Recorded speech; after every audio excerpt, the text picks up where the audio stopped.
need the. So we're live now. We're on YouTube now. Perfect. I'll pull up another screen so I can be a viewer for you. Kick your numbers up. Oh, such a good guy. So I just have to tell everyone on Instagram because you two guys wanted to show off your microphones that we're now going on YouTube instead. Can we do both? No, Okay. you wouldn't be able to hear it. That would be the problem. Okay. I think. Okay. I'll link it to thing afterwards anyway. You link it to Instagram. There we go. I'm so au fait with technology. How are you guys? Good. How are you? Good.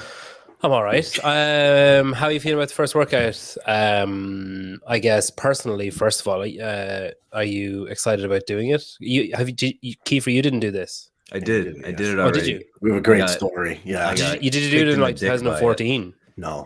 He wasn't alive in 2014. Whoa. Just kidding. He was a little kid. Though. You're a kid. Why? What happened today? Well, so I did it yesterday. Okay. Can I please? So in Vegas, yeah, you can tell the story from your perspective, but the workouts come out at noon Vegas time. Okay. So it comes out, and then we had planned for Dakota to do it, and when it came out, I was like, "Oh, fuck it, I'll just jump in too. I'll do it as well and get this out of the way." Let me tell you, I looked good for a while. 9 minutes and 57 seconds. He was fucking elite. Well, so were you like, I'm good on the rower, so let's go ham on the rower and then hold on as long as possible? He was beautifully composed, honestly. I Okay. thought he paced it perfectly. We were sitting there, like, I swear, we had a couple of his athletes that he coached, and we're sitting there. I'm in my head. I'm on the biker. You're like, he can make a run of the game. No. Yeah. I'm saying to myself, that's what I was thinking. Guy, first of all, he's gonna get back and finish the fucking row. Like, this guy is he's killing it right now. Like, all of a sudden, all these things went through my head. Like, is Kiefer good at CrossFit? Like, how did this happen? How have I not seen this? This is unbelievable. So he gets out. His tiebreak time was right around 9:55, 9:52, Yeah. 9:50, right? And he gets over to the muscle ups. I'm thinking to myself, well, he's going to get through the muscle ups. He's definitely going to get back on the rower. I mean, that's incredibly respectable, right? He does one muscle up, and he gets to the top of the muscle up, and he just, all of a sudden, we just hear, oh no. From his own mouth. Yeah. Oh, no. And over the next 4 minutes, he proceeds to get 5 muscle ups. Over the next 4 minutes, he misses 5 muscle ups. It was literally, he starts having full conversations with people. Meanwhile, the guy he's doing it with is one of our athletes, Dakota, who was behind him going to muscle ups, passes him up, gets back on the rower. Oh man, he looked so good for about 10 minutes, and then reality. Well, I really think, and you can kind of see it last night on the live announcement. Not like I think it's really good that they get like average, well, above average. They were quite good athletes, but like average gym goers to do the workouts as well. Because like you get into that mode, like where you're watching a football game. I'll use an American football analogy because I know you guys are there. But like where say the quarterback doesn't throw the ball, and you're like, oh, you fucking idiot, and you're like, from your couch saying like, oh, my grandma could have made that, whatever. Right. Whereas you in that scenario would just fall to pieces and be like, oh my God, I'm standing on a real pitch out here in front of people. Yeah. But watching those people, you can get, and it's more relatable for everyone else who isn't an elite athlete. And you can, see like, wow, okay, they all blew up when they got to the rings, 20 ring muscle ups on paper, like not a huge deal for someone who's say like RX in a gym, who's like, maybe got quarterfinals aspirations or whatever. And then when you see how much people struggle with it, you're like, right, okay, 20 ring muscle ups. There's a reason the number is like relatively low. So yeah, it's, would you describe it as sneaky then, Kiefer, do you think? It was sneaky to me just in that the things that I thought were going to be my limiters were not, because I'm relatively intelligent going through a workout. I was like, okay, like control your heart rate, make sure your grip doesn't blow up. Those are the 2 things that make muscle ups hard for me. Usually those were not my issue. I just had no midline left and I wasn't expecting just that the toes to bar just crushed. Yeah. Just like midline and pulling wasn't there. And it was laughable because if I were to go back and know like, okay, like you're only going to be able to do singles. You're going to suck at this part. I probably would have planned it better, but every single I did, I was like, okay, cool. Rest 20, 30 seconds. You'll be fine. Go back up there and it'll be fine. It was never fine. It was so pathetic. It was, it's not even worth talking about even. What sets did you do on the toast bar? I did 10, 8, 7, and then quick 5s. Okay. Yeah. So you didn't not big. I was pretty smart. And fast though. I mean, you did like 3 to 5 second rests. Like he was on it. I just don't do enough CrossFit is what it comes down to. I do a lot of rowing and biking, and I don't do enough combinations. I want to go through. I want to go through the workout. We'll chat a little bit about underdogs after. So I just want to go through the workout. So we've got these like the foundation, the scale, and the RX. I was really hoping for like just 7 minutes of shuttle runs or like something. Because see, I don't have a concept rower. And I don't have a wall ball. So like as you were announcing it, I was like, oh fuck. I was like, right, can't. You gotta go somewhere. You gotta go somewhere. Yeah, I don't know. Yeah, I'll have to I'll have to do something. But my alternate plan is just like not submit a score, but just do it for myself and do like, you can do those redneck GHDs instead of like toast bar. And then because you see I have a rower, but it's an off brand. Okay. Like rower, and the calories I like using it because it's like, man, I am fucking killing it. But like I know the calories take over way too easy. Like sometimes I get 2 calories in a pull. Most of the time a calorie and a half definitely per pull, and then sometimes it goes like 2.5 per pull, which is like, there's something wrong with it. But it feels great. If there's a workout that's like 12 calories on the rower, it's like, I get that done in like 4 pulls. So yeah, I don't know. I was a bit annoyed. Were you guys surprised? I guess the things that it sets up for. Usually, see, I would have always thought this would be like a last week of the open workout, where you've got that potential for moments. The potential for the first toast to bar, the potential for the first ring muscle up. You've got that affiliate like community watching, cheering moment of the first in this workout, because it's quite high skill for an opener. I would have thought the openers would be more soft, more like you still time to sign up, like, why don't you jump on board? Were you guys surprised that this was the first one? I was surprised. It's my favorite open workout of all time. I think it's the best programmed open workout. It's always been my favorite since 2014, since I did it for the first time. So I love it. And I love the fact that we're not here talking about 7 minutes of fucking shuttle runs and burpees, boring my ass off. So like, I think it's phenomenal. But yeah, I understand what you're saying, but the cool thing about it is that the muscle ups aren't till the end. Right. So the fact that, you're rowing and toe to bar and things like that, for the most part, man, everybody can do it. And for the majority, it's a race to the muscle ups. So it's going to be the tie break time. But then, for people rightly so who want to get to the next level, quarterfinals, etc., got to get some muscle ups. So I think it's fine. I think it would have been. I think if you would have had the muscle ups or a muscle up buy-in, that would have not been good. I think you'd have seen a lot of people just like, okay, I'm out. But the fact that it's set up the way that it is, I just think it's a fantastic workout. I'm a huge fan of that. I also think that it's a great way to start in the sense of like, you can't fake this workout. If you're good at CrossFit, generally speaking, you're going to be pretty good at this. And if you've got some holes, they're probably going to be exposed. So I like it.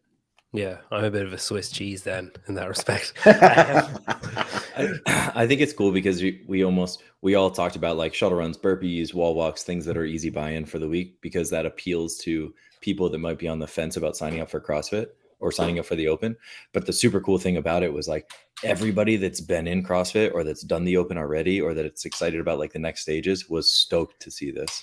I think we were so concerned with like appealing to an outside crowd, and what they ended up doing was appealing to the people that are already in it. And I think that was a really cool way to get people more excited about the open. Whereas like the whole talk for the last year or two is like, oh, the open doesn't matter. Like we just got to get to the next stage. But like this was an epic start. Plus as well, it's an OG appeal. Yeah, because exactly. like, That's what I mean. Yeah. you know, you've got like granddads like Justin that are like, I remember doing this in my bare feet when I had to walk to school. You know, a granddad when you're raising the roof. Do people still do this anymore? I don't even know. Raise the roof. Have you done it, Justin? I did it. I've done it 5 times in my life. I'm not going to be doing it. You're not going to do it this year? No, my got a knee issue at the moment. Okay. Because the reason I ask is the last time we spoke, I remember telling you I was impressed with your ring muscle ups. Well, the funny thing is it so the last time I did this, Kiefer and I tied, but we had totally when I did this, oh man, it's gonna be a couple of years ago. And I got 5 ring muscle ups, but I got to the ring muscle ups at 13:30 and just did a set of 5. Oh yeah, okay. Yeah. So totally different. You didn't implode and then stand there wondering what you did to yourself. For me, I was all breathing. It was cardiovascular fitness. Probably less damaging to your ego. You probably came out of it a bit less scathed. Oh yeah, I was fine. One other thing that I want, oh God, do I know how to share my screen? One other thing that I was wondering about, let me see if I can do this. Yes, I can. Nice job. The thing that I was not confused about, but I hadn't actually seen before was this standard for the sit-ups. So this, in the foundation and in the masters, I think, your feet are anchored. Usually like butterfly is what I was always familiar with. But now they've brought in this standard of like your feet are anchored under the dumbbells. Need to be pretty fucking heavy dumbbells if I was doing it. Is that like, what's the logic behind that? Do you think, is it easier to measure? Is it easier to count? Is it easier for the athlete? Do you have a theory on why that is? I think it's a little bit of everything. If you go back and watch OG videos, there's a video when Spieler back in the day doing Annie. I mean, it's like at the beginning, and he's anchored. There were a lot of early CrossFit videos with that workout specifically where people were anchoring their feet. So I think it's just an easier standard to be able to say, okay, you're putting 2 dumbbells there, put your toes underneath the dumbbells, and there you go. You got to come up and touch the dumbbell. Or touch your feet. I think it just makes the standard a little bit easier. I think butterfly, you can kind of get away with it a little bit. It's not necessary. It's a little bit subjective in setup. So I think this is a little bit easier. So going through, like, say if we look at the scaled, so I'm thinking scaled foundation. I'm thinking people who maybe haven't done the open before, or maybe are not. They're looking at toes to bar. That's probably like their first hurdle that they're going to be like, okay, anyone can sit in a rower and get through 60 calories. Then you look at the toes to bar and you're like, oh shit. Like I've definitely, maybe I've not got 50, maybe I've got like 5. And I think the open is always an interesting time where it comes down to ego. It's like, do I want to sacrifice everything just to say that I finished ahead of X, Y, and Z? And if that's the case, okay, I'm going to do maybe 2 toes to bar, but at least I got better than my mate who did scaled. Do you know what I mean? Like, it's quite common. So we'll talk first about the people who maybe have a few toes to bar but aren't going to get through the 50. So they think, all right, I'm going to scale. I'm going to do my knee raises instead. Whoever's phone is ringing, lift off the fucking table. Yeah, I've been trying to tell him, like, yeah. Hey, I'm supposed to have a call, but it's not till 9:15. But he doesn't realize that 9:15 PT Pacific time is different than Mountain time, apparently. Yeah. So there you go. Shocking he's not watching this. He'd know then. If you have someone who's going to do the knee raises, so that's going to be their the route that they pick. So they still got the wall ball, they've still got the cleans, and then they've got pull-ups, like chin-ups, instead of the ring muscle-ups. For someone who's doing it for the first time, like if you have someone walking into the gym that you're coaching at and they're doing it for the first time, are you saying to them like, okay, just purely enjoy it, just explore it and see what happens? Or are you looking at that individual and saying, okay, I know that you're going to struggle at this part, so maybe you should look, like, are you still giving them something to attack? Or are you telling them, look, it's your first time, have at it and just see what shakes out, and then next year you'll either be like, wow, I did that perfectly last time, or, well, I'm not going to do that stupid mistake I did last year? Go ahead, Keith. My suggestion for people that are newer, and often people that aren't newer as well, is is that you're better off leaving a workout feeling like you could have had gone a little bit faster, or you had more in the tank, than leaving the workout feeling totally demoralized because you blew up and your hands ripped, or you couldn't do a rep at the end and you're upset with yourself. And so for anybody newer, it's definitely more along the lines of like, okay, like let's have a plan. You should feel smooth through the first half of this workout. It doesn't matter how you start, it matters more how you finish. And then at the end, like they can feel excited, so that when they go to the next week, they're more excited for the next workout. Or if they really want to try it again because they enjoyed the workout, like they can do it again on Monday and they're not having nightmares about it. Yeah.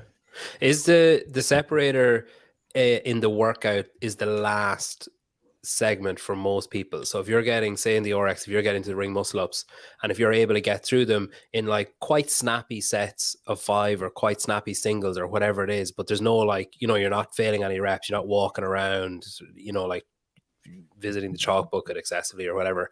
If you're able to kind of maintain the pace, do the opposite of what Kiefer did and maintain your pace throughout that you had throughout the rest of the workout with your ring muscle ups, where the sets are deliberate and that you've picked them, rather than, oh shit, I failed one, I better rest for 2 minutes or whatever. The same then will apply presumably to scaled.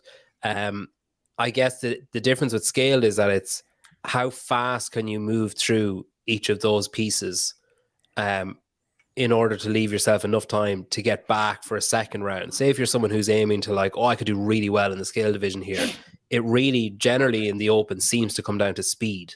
Like how quickly can I move through everything? And then with that, is the question the same of making sure that you break on your own terms, basically, that you come up with a strategy, you stick to it, and you break on your own terms. Does that theory apply to the scaled as well? Yeah, I think it's going to apply to anyone. Obviously, planned breaks are always going to be the benefit, right? Are always going to be, compared to being forced to break. I mean, that's huge. So yeah, absolutely. And I think in general, like we just had our athlete camp, and one of the things that I talked about was like the do's and don'ts in the open. And one of the do's was go in with a plan. Like, try to take the time to sit down and think about the workout and think about, where your strengths and weaknesses lie. Don't just go in and blindly be like, oh, I'm just going to do the workout, because more often than not, not having a plan, it tends to end in destruction. So, go in with a plan, and, may not end up being the right plan, but at least you're going in, and you're being cerebral and you're thinking about things. There's a lot of people that are going to struggle with specific movements in this. I'm just looking at it here. I mean, for the elites, right? Or for RX, there's a lot of people that will struggle with toe to bar. That's going to be a very challenging section for those 50. For people that are, that are everyday CrossFitters. I'm not talking about obviously the competitive, but for those that are everyday CrossFitters coming off of that rower, people are going to tend to pull faster than they should. That's just tends to be a rookie mistake or inexperience. They'll go too fast on the row. They'll get on the toe to bar. They won't be able to breathe. Their midline will also be a little bit shot from the rower, and the toe to bar will be really challenging. So I think it's really taking a look at it and understanding that, if your goal is to get to the muscle ups, as fast as you can, that still doesn't mean to sprint from the beginning. You've still got to have a plan in place, because it can go terribly wrong very, very quickly if you don't. And if your goal is obviously to get muscle ups or beyond, or whatever that is in whatever division that you're doing, you want to make sure that you're maximizing your talent on each movement. And I think that's important to think about before you go into the workout.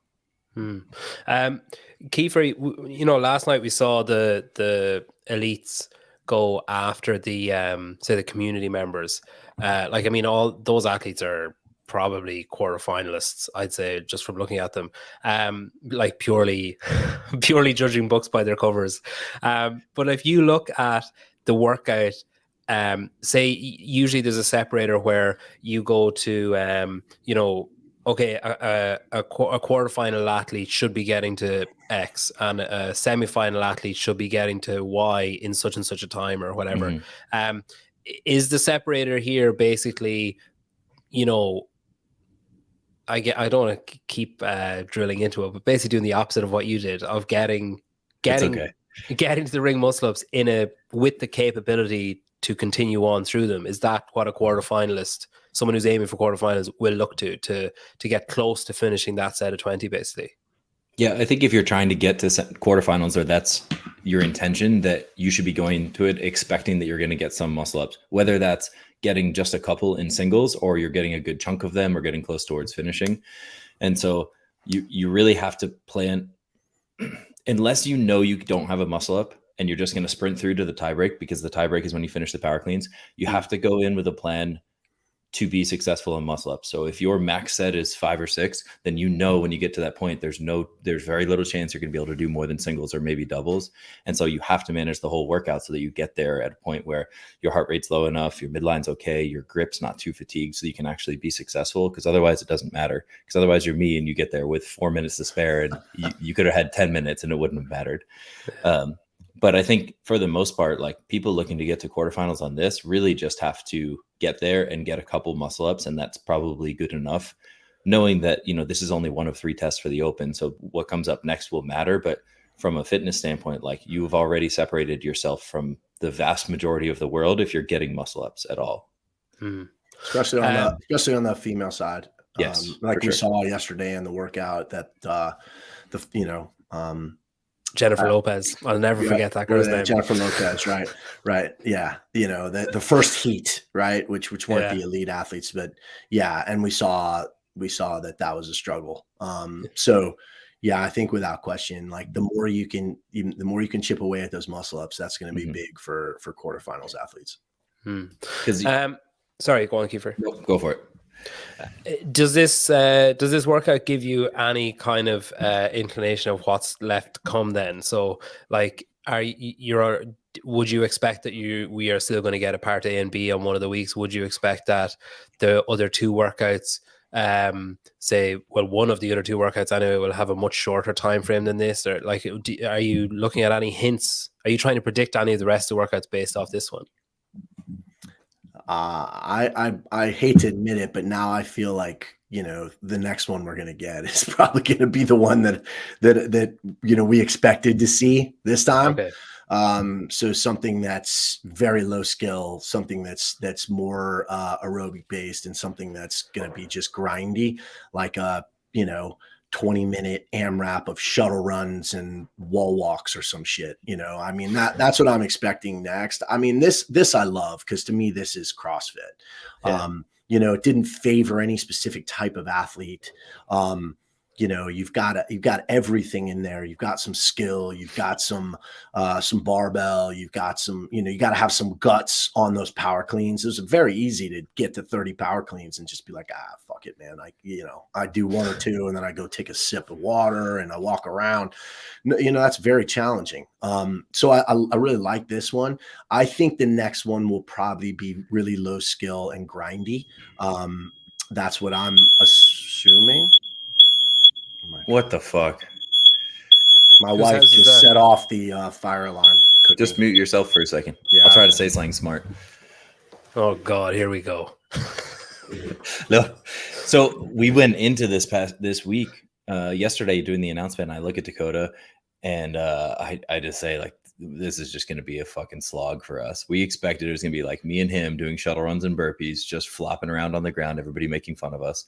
And now that we got like an actual CrossFit workout, I just feel like we left this one being like, all right, that was a hard workout, but it didn't hurt that badly. So the next one's probably going to be the one that hurts a lot. Okay. I think that, my prediction would be that we get something that's just like long aerobic, really challenging mentally. And then the last week, maybe we have something that includes an ascending weight or another variation of a skill, maybe a 2-part piece, but we didn't get 2 parts last year. So I don't know that we could expect that this year. I think probably something more similar to what we saw in the last chance qualifier would be realistic to expect, where there's like a heavy enough barbell that it's a separator, or a barbell that's changing over the course of the workout. In Underdogs then, so is there anyone on the roster that you saw this workout and were like, oh shit, we've got a chance of like winning the workout here with this person? Of course. Who? What was the question? The question was, is there anybody? Go ahead. When you look at the roster of athletes that you guys have and you see this workout announced, is there someone that jumps into your head immediately of like, oh fuck, we've got a top 2, top 3 athlete here? Come on. You seriously asking that question? I just want to hear it from the horse's mouth. That's Come on. Come on. Yeah. I mean, look, this is a great workout for Mr. Gerard, obviously. Yeah. Yeah. Is it frustrating when there's it like I know the Open matters and it probably doesn't matter as much as other stages of the season still, but is it frustrating when he's not there and you can't, you know what I mean? Like when he's far away. Oh my God, guys. It's There's a divorce coming. Seriously. I think it's frustrating in that it's hard to communicate with him for these things because this is real life though, with my wife cooking for the 2 kids, them screaming right now and yelling in the background. Like Peter understands this, but this is real life for people watching. My this. wife, Like, my wife can cook though, so it does. Well, that's the thing is that Dad usually cooks breakfast. So you see what happened. She was like, just tell Peter thank you very much for booking something at 8 a.m. in the morning when you're supposed to be cooking breakfast for the kids. I was like, oh shit. Anyway, sorry. She's fixed it. She did. Oh man. Is there actually another thing that jumped into my head? Sorry, when I was watching the announcement last week, do you guys get Matt to practice using the short rig now? Like, is that something that you like? Do you make DeLugos do say? Because I was looking at the toast bar last night and I was like, he definitely hit his feet there. So like, do you like coach him? As in say like, okay, you're going to do this workout and you're going to use the short strap rings and the long strap rings then next week or whatever. Like the way that most people say train that kind of movement. But with him, do you say, okay, you're going to use this short rig and then you're going to use the one that you would like to use the next day or whatever? Do you do that kind of stuff with him? So he's on the rig that we have there has multiple heights. So he'll do some workouts on shorter, he'll do some workouts on higher, but in a qualifier, he picks his own, yeah, he'll use one that he can just because it feels like last night was like confirmation for me that like they don't give a fuck, like they're not going to change, they're not going to like adapt to an athlete, they're going to say like, well, tough shit, just like shrink your legs. I hope that's not the case. I mean, we saw at the games that they did, you know. So in the final workout, and I think there were 1 or 2 occurrences at the games where they had a higher pull-up bar. I'm really hoping that this year we don't have to worry about that shit because that was crazy. You know, but he's used to going on a bar that's not quite as low as what he had to deal with at Granite Games, which I believe was 92 inches. He used to going on a bar that's 96. So it's still, he still would hit his feet when he's extended, but it's not like laughable like it was at Granite Games, if we're being honest. Yeah. So he's pretty used to like his feet, if he's not cognizant of it, of his feet skimming. But in a qualifier, it's more about safety though, man. You know, like you're going to put him on a bar that's just some of those bars are just ridiculous. You know, so as long as it's doable, and I think now he kind of understands that.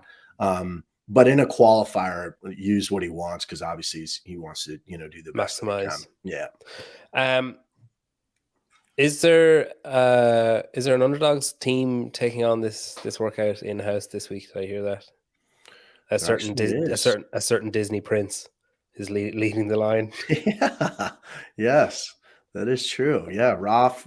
We have a crew that Rolf's put together, which is great. And they'll get in tomorrow, I believe. A couple of them are flying in, and so yes, we will. Who's on there? You have Mr. Spin behind the scenes texting you, being like, "Hey, make him say it on the podcast so we can announce this." Oh, that's hilarious.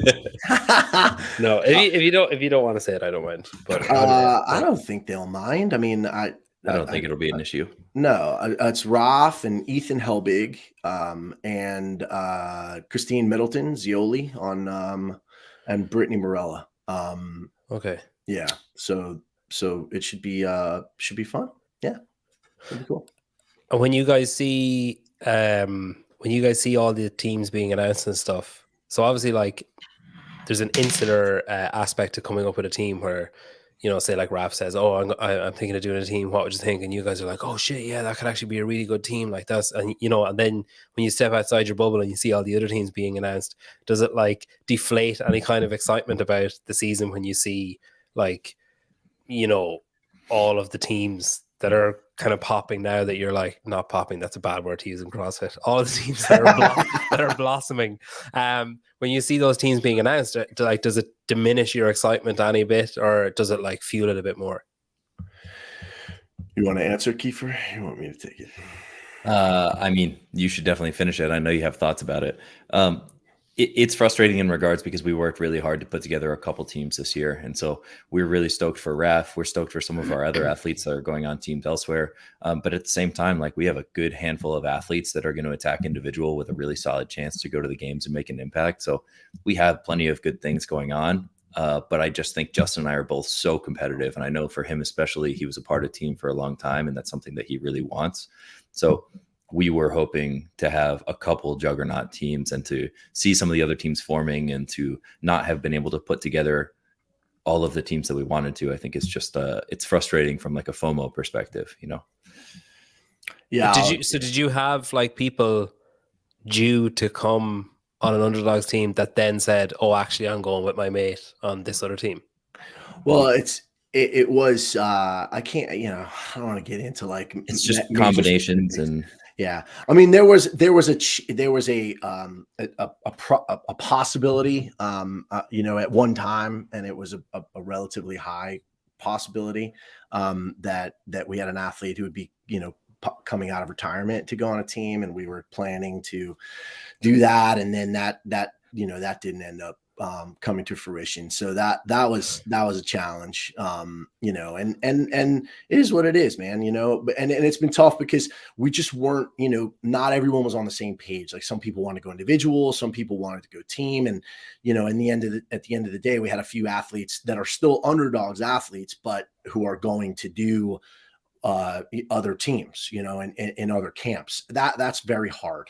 It's very hard for me because it's like, I'm friends with the other camps and whatnot, but I want to beat their ass. You know what I mean? Like, that's just the way I am. I mean, let's be honest. And so it's hard for me. I'm going to root for those athletes, but it's hard for me to root for those teams because they're not Underdogs teams. So, it's just friendly competition, man. We want to win.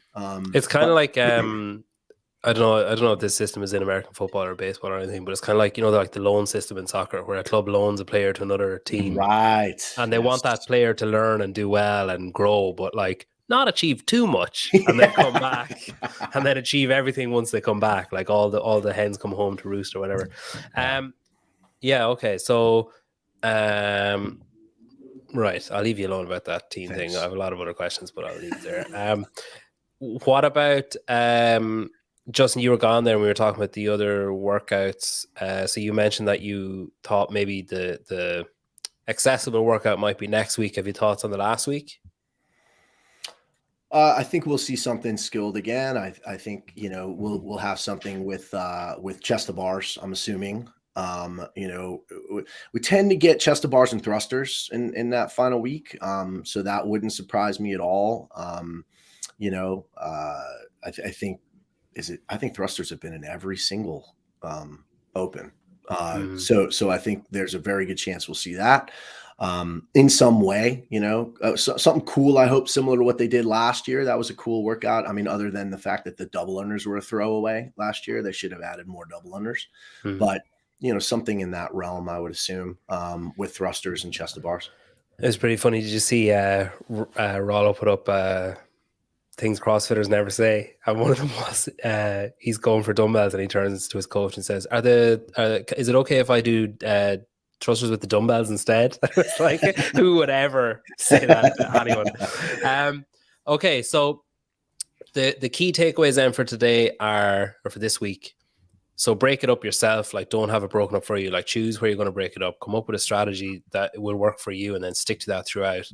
Don't get overexcited and think, oh shit, I did really well, like, or I feel great. Like Kiefer, prime example, felt brilliant the whole way through, was like, shit, I could, I'm coming for you, Medeiros. And then everything fell apart, despite feeling perfectly fine and thinking his limiter would be his grip. His limiter was actually something different. So I guess be wary of your entire system and not just think of, oh, my hands. Like there's other, your midlines on the rower, your midlines on the toaster bar, your breath is being sucked out of you with every wall ball when you're squatting down. Like there's a lot of things to consider, I guess.